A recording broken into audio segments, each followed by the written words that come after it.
Hi, everyone. I'm waiting for Richard to join the call. I'm going to be reaching out to him to remind him of the call just in case he might be a bit late. Sorry about the inconvenience.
Hello?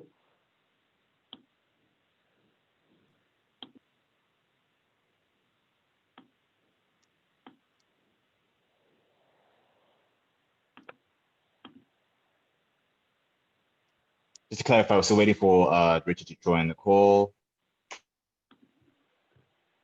Hello? Hey, is Richard here? We're waiting for him to join the call. Sorry. Are you ready in the call, Richard? Yes, hello, Emmanuel. Okay. For some reason, I'm seeing you as Emmanuel. Okay, oh, that's strange. No, I'm definitely me, and I'm definitely in the call. Sorry, I just had some connection problems at the start there, but everything looks fine now. Can you hear me okay? Yes, we can. You can start the workshop then, if you'd like.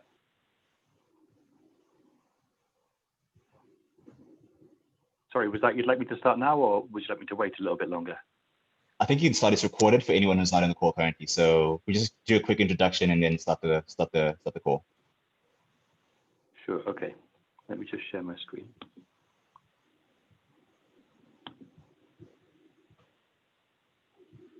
Can you see my screen okay? Yes, we can. Can you see the correct screen? There should be one without notes and one with notes. So we're seeing the screen with the title Data Journalism as a Career, the Inside Scoop. Is that the correct one? Okay, great. Okay, that's perfect. Sometimes it shows the slide with notes and sometimes without notes. I see. Okay. But it looks like we're good. So would you like to introduce Emmanuel, or would you like me to just get started straight away? I think you can just introduce yourself if you don't mind. Do you want me to do it for you, or do you want to introduce yourself? What's your preference? No, sure. I'm happy to start talking.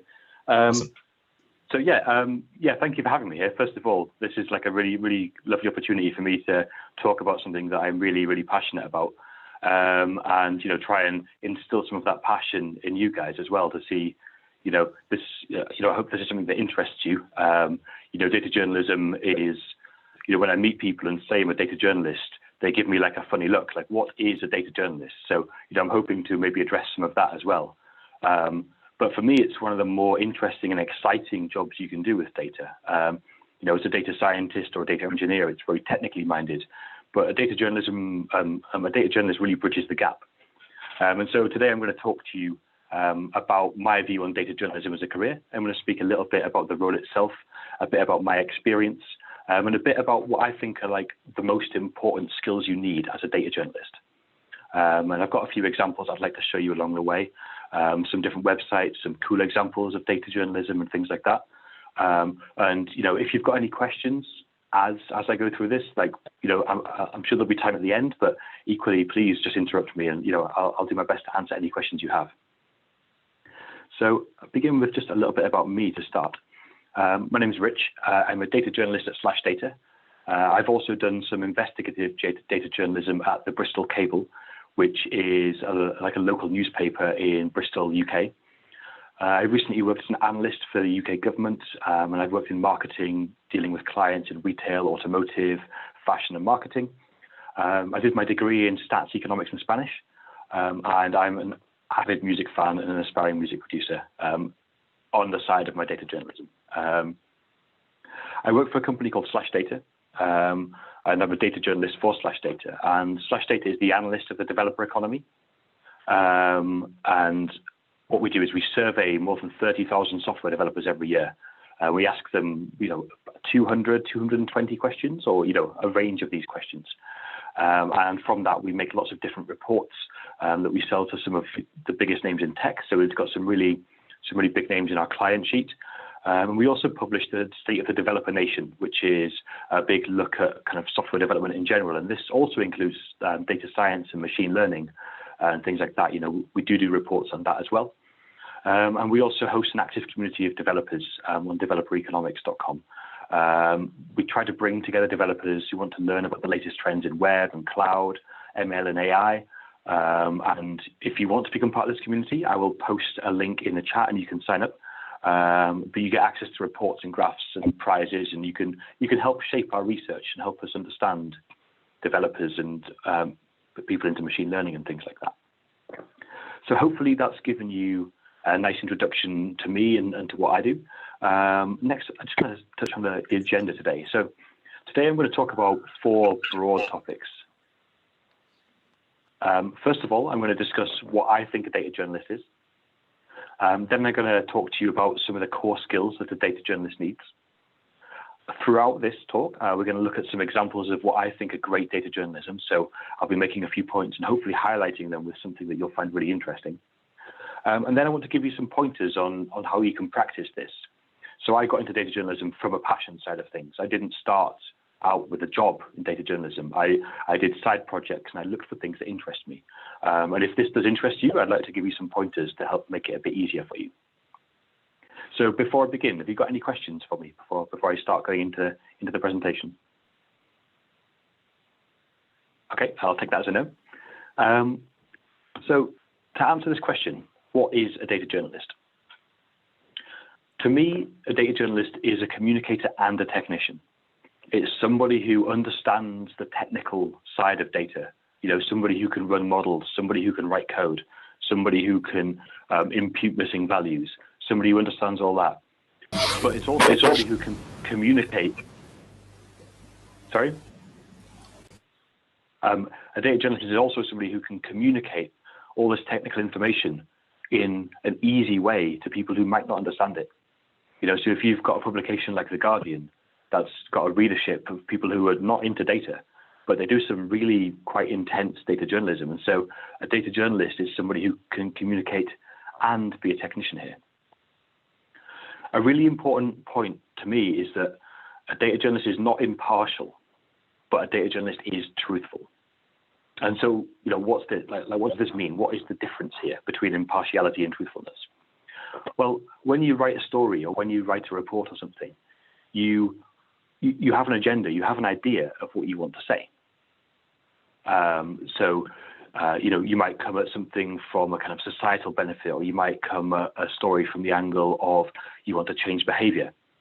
And so it's important to recognize that, yes, you have an agenda. And when you write a story, you want to persuade people to do something. You want people to learn something and to see the world from your point of view. But to do so, you must also be truthful. You must state the whole truth, but you must also state the truth in a way that is, that fits your story here. So it's a bit of a fine line, really. And for me, truthfulness beats impartiality. You should be truthful at all times when you're doing any kind of reports or writing or things like that. But consider that you have an agenda as well, and that you want to bring people to your way of thinking. But most importantly for me, a data journalist is somebody who finds stories in data. This is the snappy elevator pitch. A data journalist finds stories in data. And to do this, there's a set of core skills that I think somebody needs. These skills are editorial skills, they're communication skills, and they're analytical skills. So I put this in maybe reverse order. You know, when you start a project, you might start with the analytical side of things. But this is, for me, it's the kind of turning it around. You start with the editorial side of things. You think, what is the story I want to tell? How do I want to change people's mind? You use your communication to achieve that, and your analytical skills, you have underpinned that.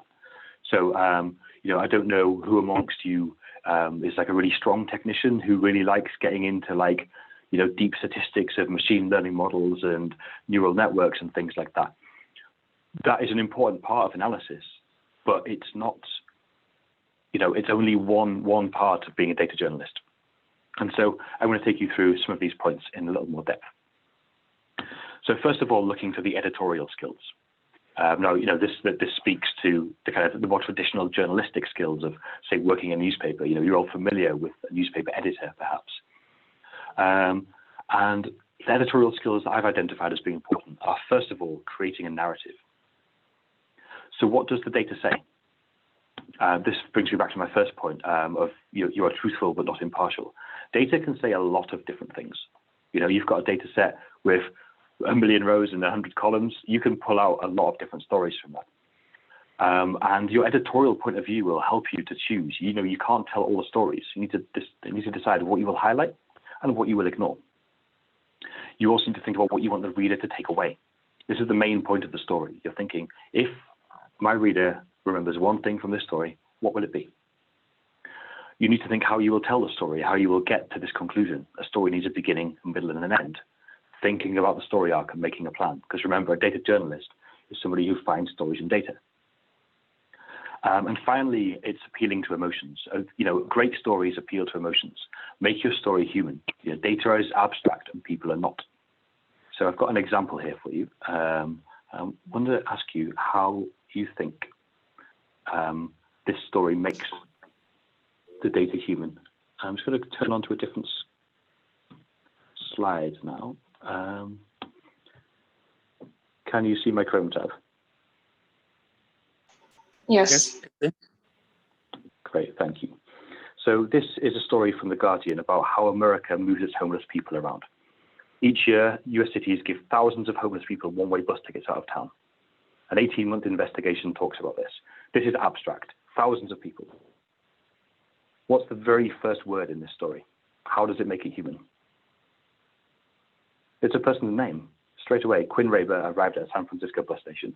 You know, they use so much data to tell this story, but they boil it down to a single person's journey.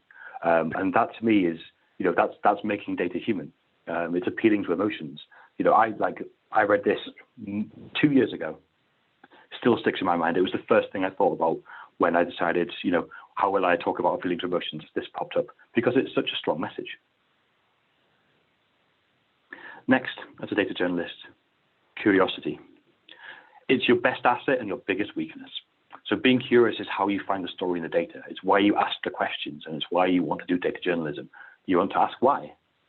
But it's also a really big weakness. You know, for me personally, being curious is difficult. And it's difficult because you have deadlines, right? You can't be curious about everything.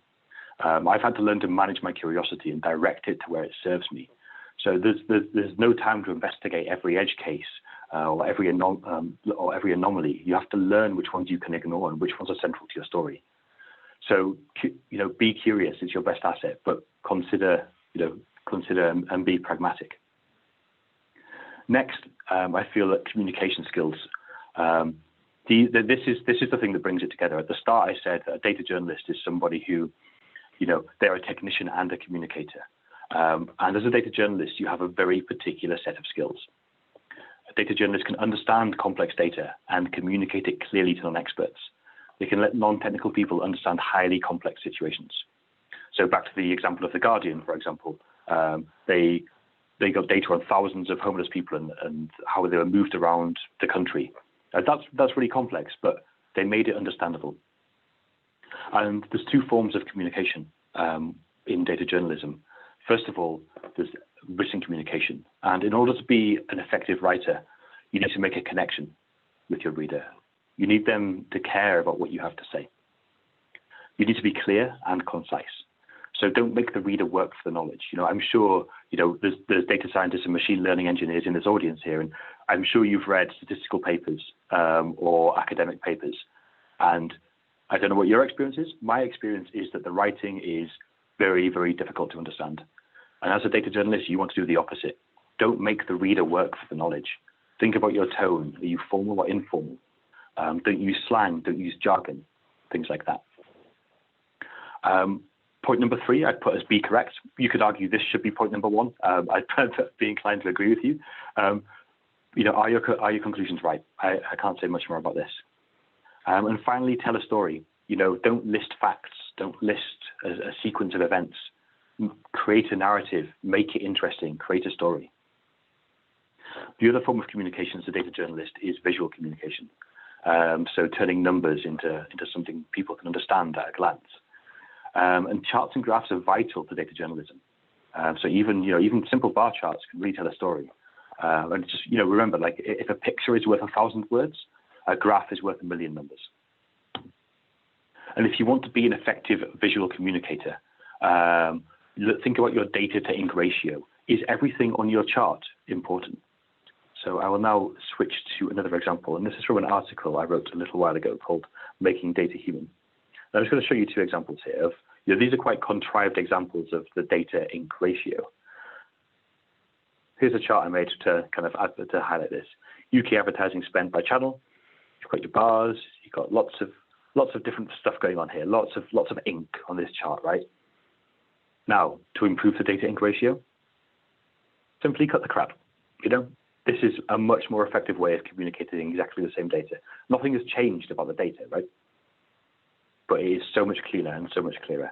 And this is a rabbit hole you can go down. You can research UX design and all kinds of things to think about how you can improve your visual communication.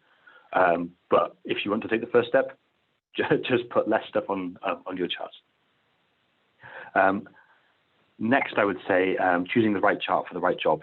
This is, there's so much information on the internet. I'm not gonna try and teach you this today, but you should know how to use bar charts, line charts, and pie charts. That is a minimum, and that will get you a long way with this.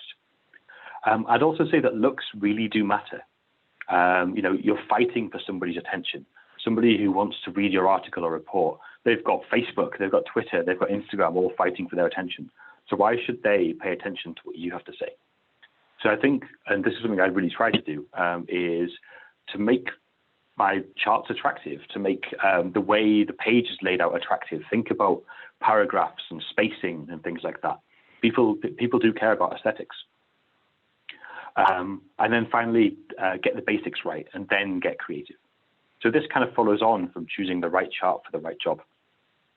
Getting the basics right. You can do a lot with bar charts, line charts, and pie charts. And when you understand how to use them properly, then you can get creative. And I'm going to move over to another example here. And this is probably my favorite piece of data storytelling I've ever seen. And some of you may have seen this as well. I'm a sucker for storytelling. I really love the effect it has. And this is a visual introduction to machine learning. And they use animation to tell a story about how machine learning models classify data. And this is not simple, right? This is not a simple subject. And whoever made this is clearly an absolute expert in the field because everything has a logical sequence. It tells a story. Look at this. It's so eye-catching. This is hugely shareable. And this, for me, is one of the best examples of data storytelling. And it's storytelling, data storytelling about data, right? But for me, this is about as good as it gets for data storytelling. Sorry, was that somebody had a question there? Nope. Okay.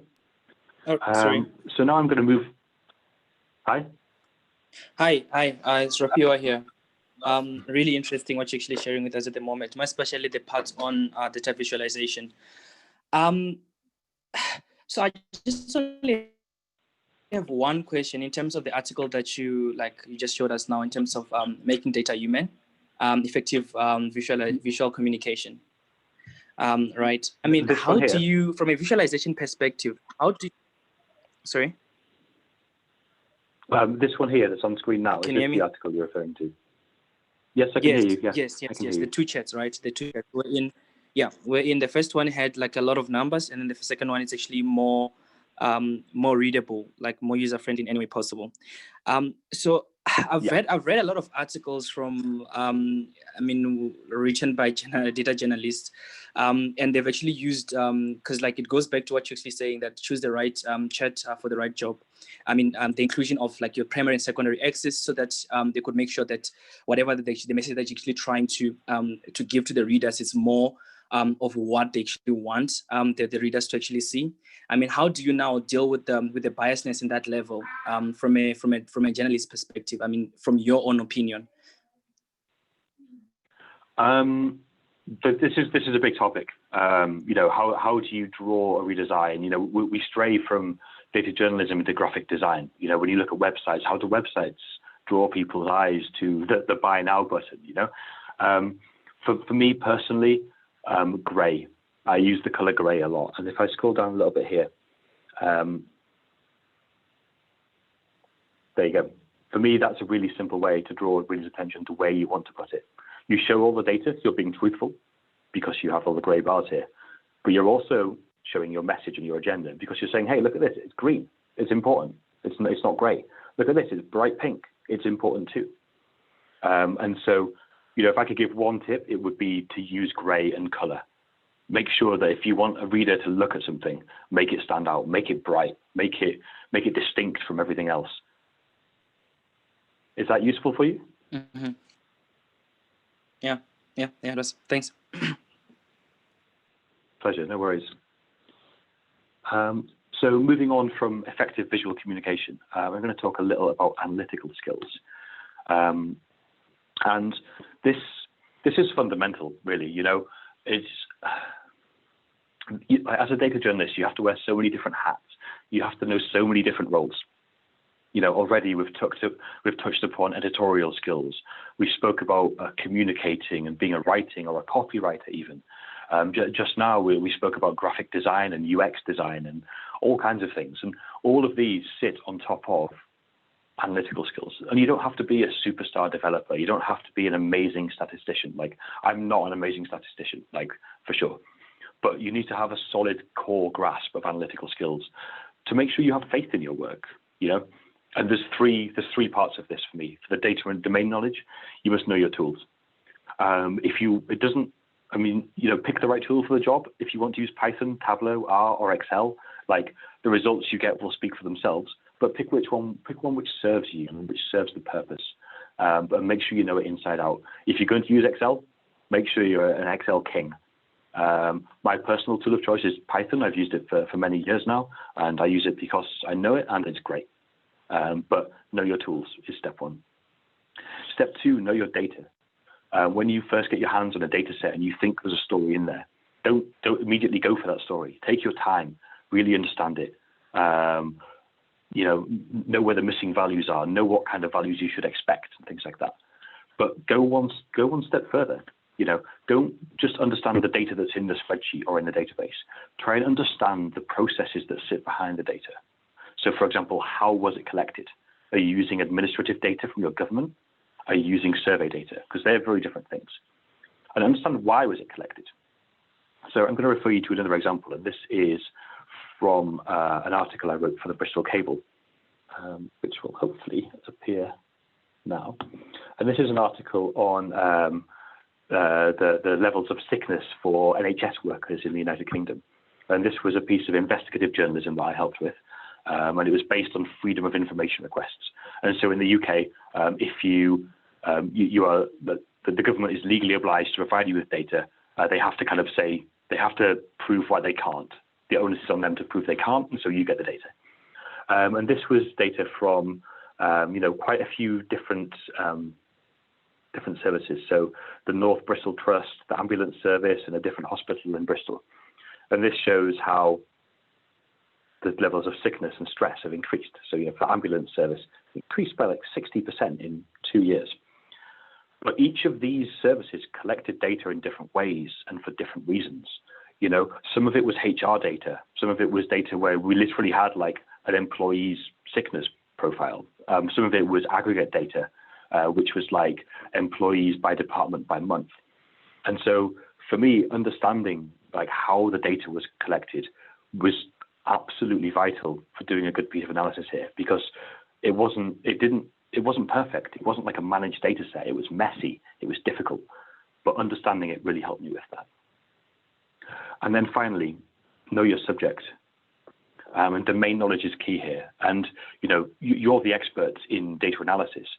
So you write a story about something, speak to people who know that subject too. Lean on people, get them to help. Do a lot of reading, look for other articles, and all of these things will help you to make a connection when you look at the data. And that's what you're looking for, is you're looking to make a novel connection between one data point and another data point to create this story. So know your tools, know your data, know your subject.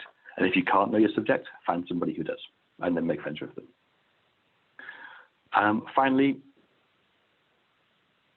pragmatism. Now, you might be wondering why I put pragmatism under the head of analytical skills. And it's primarily, this follows on from a point I made earlier. Data has limitations.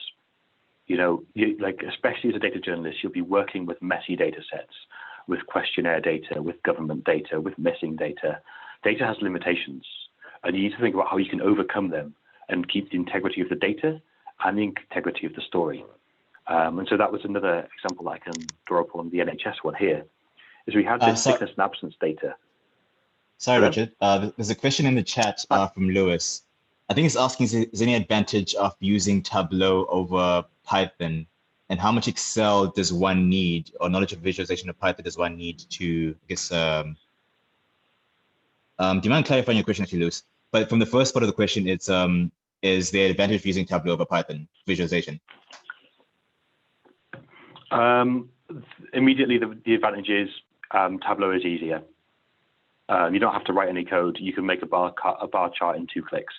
Python is an analysis tool. Tableau is a visual analysis tool, and they're fundamentally different. You can do data analysis in Tableau. You can create calculated fields and you can join data in the database, but it feels like you're forcing it to do something it's not made for, really, in my opinion. Like, it is good. Tableau is a great tool, but choose the right tool for the job. So for data visualization, if it wasn't expensive, I would use Tableau for all my personal stuff, but I can't afford the £1,000 a year for a license, so I use open source software with Python. That's my limitation. I wouldn't, for example, use Tableau to do my data cleaning process. I would make a pipeline in Python and have that in code because it's reproducible. Does that answer your question, Lewis? I think that should answer this question. You said yes, yeah. Great. Okay, good to hear. So back to my point about limitations. The Bristol Cable example here. So one of the limitations was we had incomplete data. For this green line here, we had data from 2010. For the red line, data from 2011, and from the blue line, 2013. And we couldn't get any more data. This was it. This is all we had, right?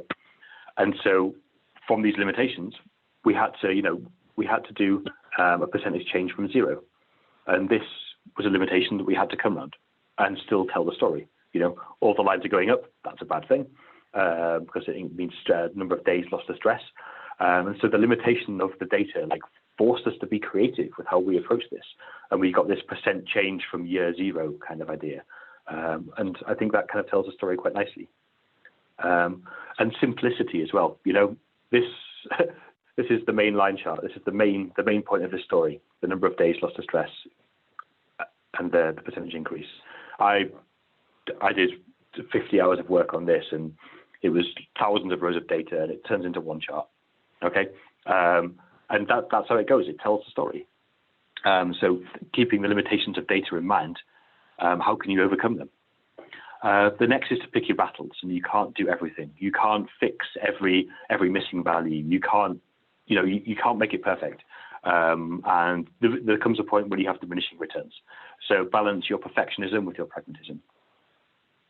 Next this is kind of much more practical advice, I think. And for me, it's save your brain for the hard stuff. Okay. You're a data journalist. You're you've got this ability to make sense of data and to also communicate it to people. So, make life easier for yourself. If you start a project, follow the same set of steps. Create a framework for yourself to work with. Your framework might be get the data, count missing values, do a value count for the columns, make a bar chart on every variable, something else. But you've taken that thinking away from your process and you've made it easy for yourself. And if you want to take that a step further, automate and outsource. If you do the same thing with your data every time, make a pipeline, automate it. If you can outsource some of the, say you want to make like an amazing scrolly telling thing like this. I've lost my mouse. There we go. But you can't do it. What's the benefit of spending 200 hours learning D3 when you can find somebody to help? So automate, outsource, and collaborate as well. Collaborate should be on that list too. I've collected some resources which might help you with this for communication resources. A couple of books here that I found really useful: The Sense of Style and On Writing Well. Visual communication. The Visualizing Data website is incredible, and if you can get the chance to go to one of this guy's training talks. His name's Andy Kirk. This was like, as far as visual communication goes, this is like the best training you can do, in my opinion. He has not paid me to say this. It is brilliant. So visualizingdata.com, very, very useful resource for any kind of visual communication. We spoke earlier about choosing the right charts for the job. This is something which should help you figure that out quite quickly. Next, if you want to do some further reading and look at examples of great data journalism, there's the Guardian data blog, which I've mentioned before for the homelessness story. There's pudding.cool, which do some amazing visual storytelling. 538.com, they do a lot of election coverage. And The Economist, The Economist data journalism is second to none. Guardian data blog and The Economist, those are like my dream jobs, right? But a word of warning, if you're sick of hearing about coronavirus and the USA election, maybe don't look at these just yet, because that's basically taken over data journalism for the last few months. So if that's, if you've read enough about those things, maybe give it a few months. And finally, how can I practice? So, hopefully I've inspired you in some way with talking about this. And, if you want to practice, a few simple steps. Find a topic that you care about. For me personally, like a big passion of mine is kind of social justice and kind of, being fair in society. And so that's, when I'm doing my own personal projects, that's something I try and look at. Read around the subject, read what others have written. Is there an angle for your story? It's okay to tell the same story, especially when you're starting out. You don't have to get a brand new scoop that nobody else has ever seen before. If it's your first go and you're trying it out, replicate somebody's work. Get some data, understand it. More on this soon. And then just a simple framework: analyze, visualize, write, repeat. Just keep that practice loop going. If you're practicing, keep it short, keep it simple, and please publish it. The world needs more people to look at data and to talk about it and to, and to start the conversation. So if you make something, publish it. And I think this is my final slide. Where can I get some data? I'm going to share these slides with Emmanuel after this, so you should be able to click on all these links. But opendatainception.io is an amazing aggregator which shows you where all the open data portals in the world are. So, like government data portals. If you want to analyze your own government's data, this might be a good place to start. And then there's a GitHub repo with some awesome public data sets as well. And I found both of these to be very useful. So this concludes this presentation. I think I've gone a little bit over, so I apologize for that, but I do hope it has been interesting. Thank you very much for your time. Awesome. Feel free to unmute your mic and ask any questions if you have any questions. Anyone? Hello. Just a quick one. You have highlighted that when one has to be a data journalist, they have to have certain skills.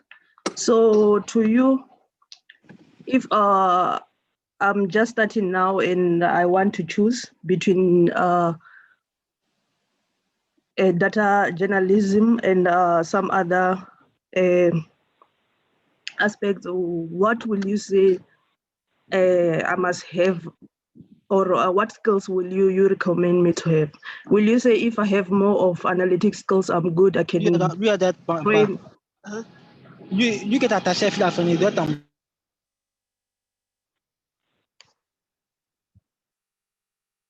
I would say think about your strengths and your weaknesses. Data journalism is a very niche. It's a very niche role. It's a very niche job. You know, every business needs. Can I go back to a slide up here? Go back to the core skills here. So businesses need analysts. You know, if you're if you're career focused, and I don't know if you are or not. If you're career focused, businesses need analysts and they need communicators. The editorial skills would be something I would recommend. That's like very specific to being a data journalist or a journalist in general.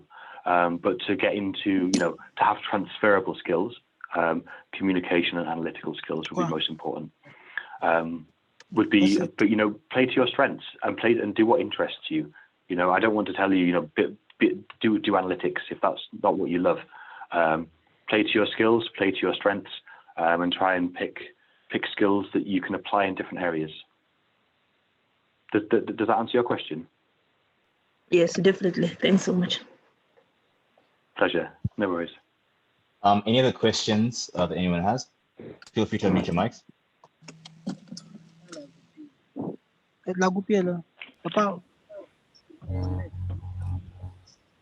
Qu'est-ce qui s'est passé là?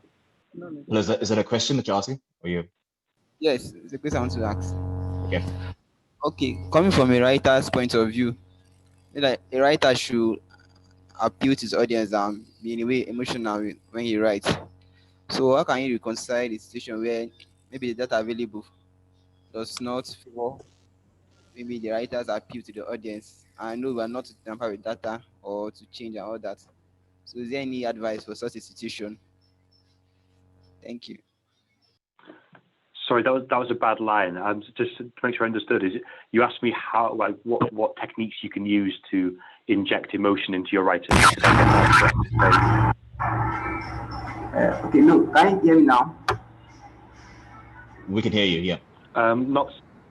Okay, coming from a writer's point of view, I mean, like a good writer should appeal to his audience and in a way emotional as he writes to identify with his audience in what he says. But on the other hand, data should not be tampered with, should not be compromised. So what if you're in a situation where you are trying to appeal to your audience and maybe the data available now does not favor does not favor the appeal you are trying to make to your audience, and you're not necessarily to tamper with data, you should leave it the way it is. Then you can advise in such a situation. Sorry, I still didn't catch all of that. It sounds like what you're asking is how do you balance appealing to emotions with staying correct and true to the data? Did I get it right that time?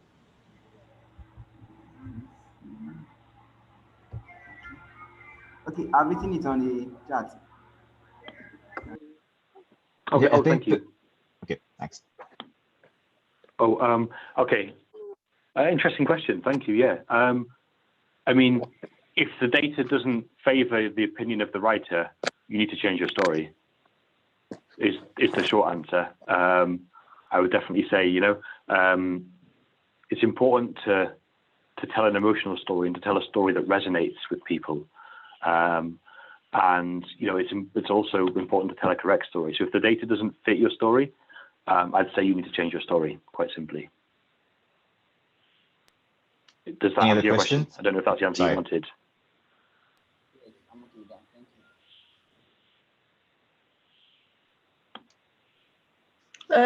What is the most challenging thing that you come across in this field?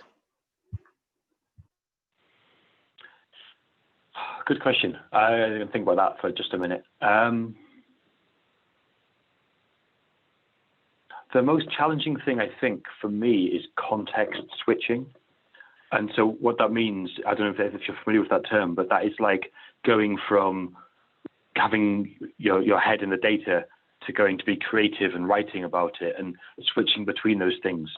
That's something I find really, really difficult to do. And I think that when I context switch too often, the quality of my work suffers.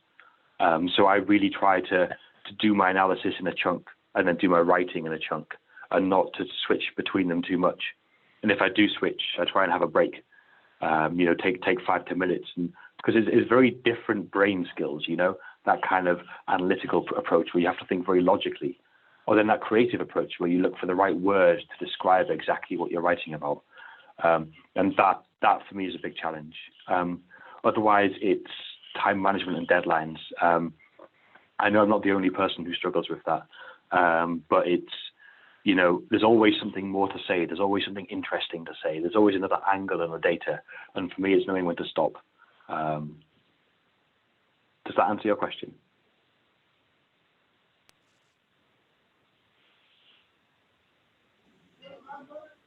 Those are yes, yeah. Yes. I have a question. Hi. Considering there is bias in data and also data manipulation, is there any penalty or ethics-based issues when it comes to data journalism?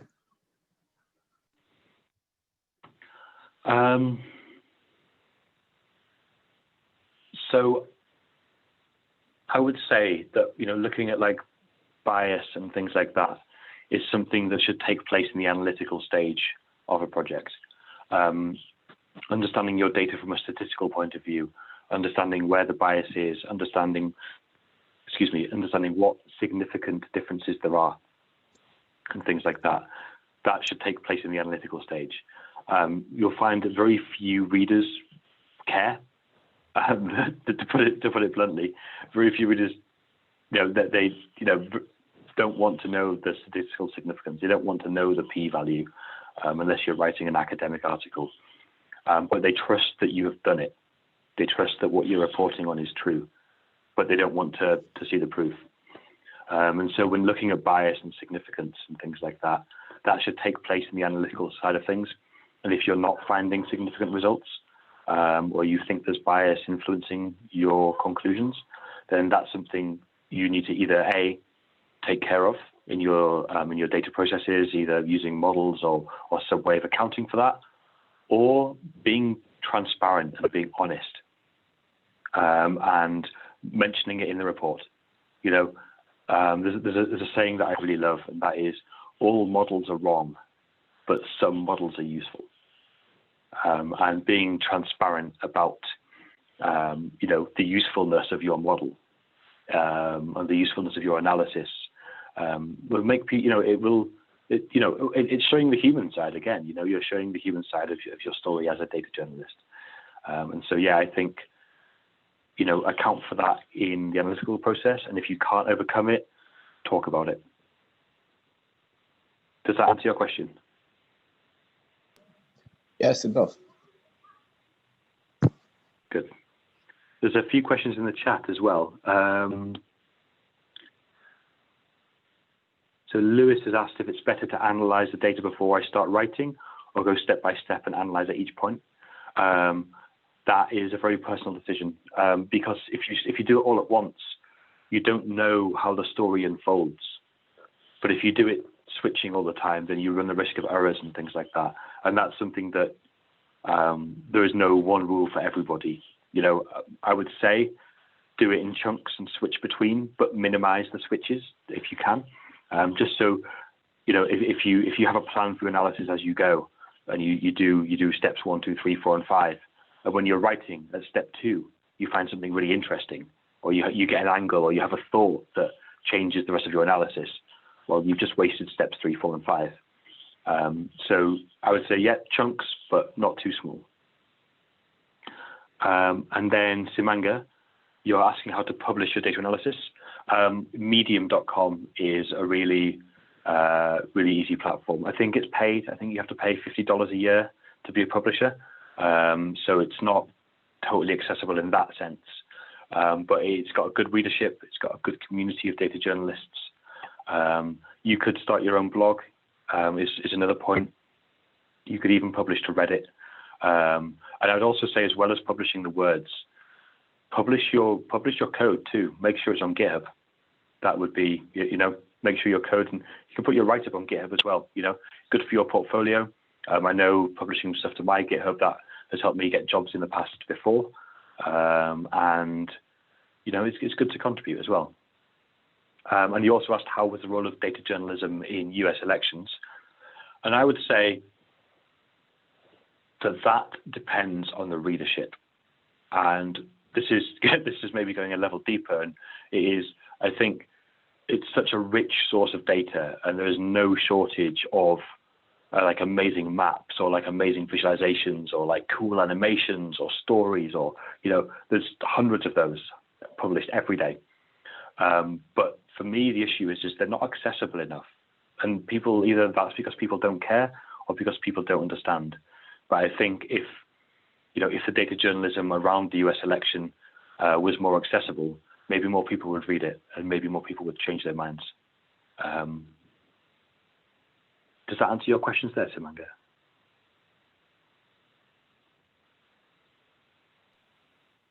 And I've just seen Lewis's answer saying to publish on Hashnode as well. I haven't heard of that, so thank you for the tip as well, Lewis. I'll keep that in mind. Any other questions, anyone? Feel free to unmute your mics or just ask them in the chat. Hi, I wanted to ask a quick question. Just in Hi. terms of like career options, like I can see data journalism as a side hobby that you do in your spare time, publishing on Medium, but how easy is it to make a career out of it? And I guess maybe in the African context, like if you have any idea of what options exist for people? To be upfront, in the African context, very little knowledge in that space, so I can't help there. Generally speaking, it's a very niche subject. I'm really lucky to have got a data journalist job. It's not like, it's not my end career goal. It's not the job I've got now. I'd love to write for The Economist, and I make no secret of that. It is a niche job, and it does have niche skills. But at the same time, it's also in demand. So I can't really give like a really definitive answer here. I'm sorry that's not quite what you want. But I would say that if it is something that interests you and that fascinates you, the skills that you learn and the skills that you get by learning data journalism, you can apply to so many other career choices. I think the communication and analytical skills. These are skills that have served me really well when I worked for the government, when I worked in marketing, when I worked client side. These skills serve you in other areas too. And if you're passionate about data journalism, build the editorial skills, do your practice projects and things like that. Does that help? Yeah, it does. Thank you.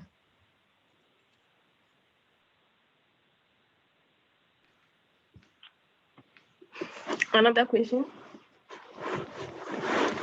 Hi.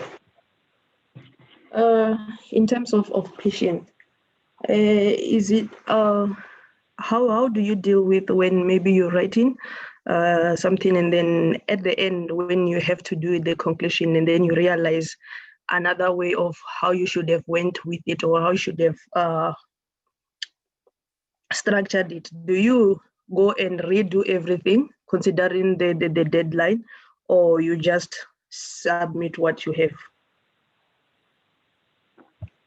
So this speaks to that pragmatism angle again. Yes, that's happened to me. Yes, I've got to the end of a project, and yes, I've realised that I should have done it differently. And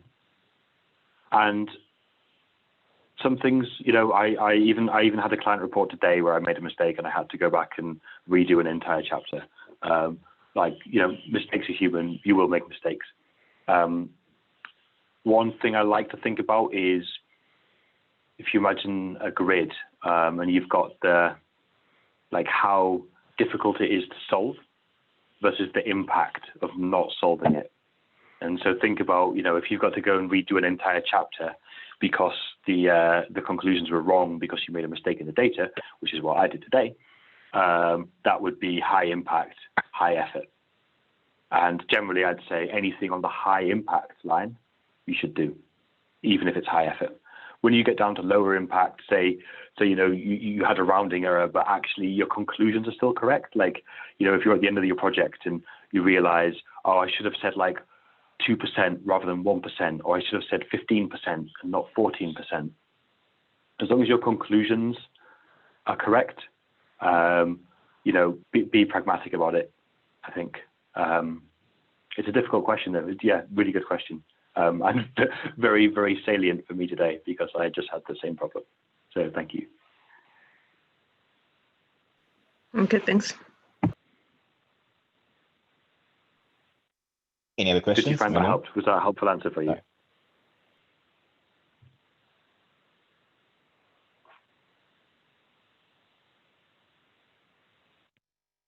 Sorry, Manuel, I think I spoke over you there. No, it's okay. You just got it's okay. Sorry. Any other questions from anyone?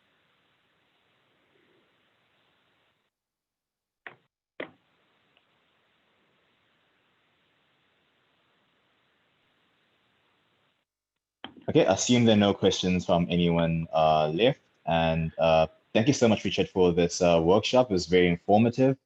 We appreciate the advice you gave all the learners in the chat. And thank you so much. Enjoy your day, everyone. Yeah, thank you. Yeah, thank you for having me. It's a really great opportunity to talk to you, and thank you for all the really, really interesting questions. I feel really lucky to be able to share this passion of mine with you. So thank you and goodbye.